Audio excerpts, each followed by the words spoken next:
Dear ICSE and IAS student 2023 के board examination वाले, मैं बहुत सारे कॉपीज मिले जिसको चेक करना है और वर्टिकली बहुत सारे कॉपीज जिनको चेक कर लिए गए हैं। इनके अलावे भी इस तरह के बंडल है और रिपोर्टें तैयार करनी है, बहुत सारे हैं। इसके बाद आपको रिपोर्ट फाइल भी दिखाने जा रहा हूँ।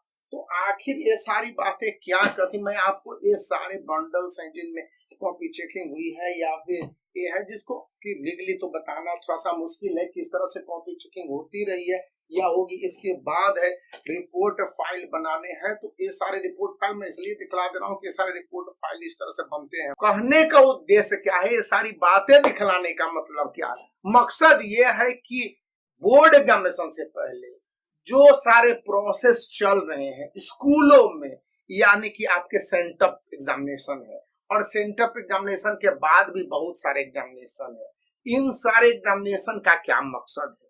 अभी के समय में स्टूडेंट के सही असेसमेंट को लेकर पूरे एकदम चार्ट बनाए जा रहे हैं कि स्टूडेंट के डिफरेंट डेटाज हैं और ये सारे डेटाज को भरने जो कि बताया जाता है कि सीआईएसई को भेज दिया जाएगा और स्टूडेंट ने किन किन सब्जेक्ट में किस तरह से टेस्ट लिए गए, नेम है, उनके मार्क्स है, रोल नंबर है और सारे डिटेल। रोल नंबर यहाँ पर यूनिक आईडी और इंडेक्स नंबर है। यूनिक आईडी और इंडेक्स नंबर को लेकर मैंने पहले भी बताया कि आप इसको as soon as possible made them correct if they are not correct.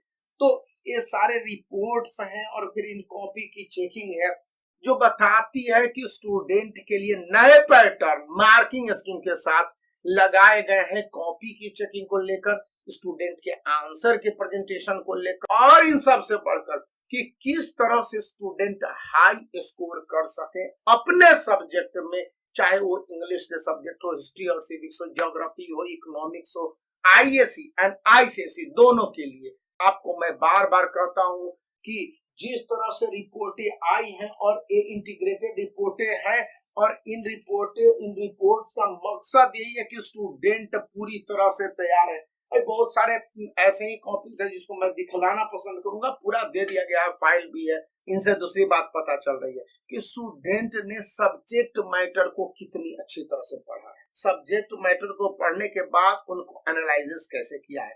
मैं आपको बार बार कहता रहा हूं कि 10 इयर्स को समझिए, बनाइए, तो आप कहते हैं कि नहीं है। जितने भी क्वेश्चन आए हैं वो करीब 50%, 40 से 50% है ऑन एन एवरेज जो 10 इयर्स से आएंगे। इसके बाद आप चैप्टर वाइज एनालिसिस करेंगे तो चैप्टर वाइज एनालिसिस के लिए भी एक अच्छी बुक है इस समय मार्केट में जो कि आईसीएसई क्वेश्चन बैंक है और ये 2023 के लिए है। तो इसका भी इस वीडियो के डिस्क्रिप्शन में लिंक दे दिया गया। मैं पढ़ रहा हूँ, जिस तरह से एनालिसिस कर रहा हूँ वो बता रहा हूँ कि चैप्टर वाइज स्टूडेंट को आंसर किस तरह से लिखने, कौन कौन से इंपॉर्टेंट क्वेश्चन है और उन क्वेश्चन को स्टूडेंट डील करते समय क्या महसूस करते हैं, जो जो गड़बड़ियां हो रही है उसको सही ढंग से करेक्ट करें।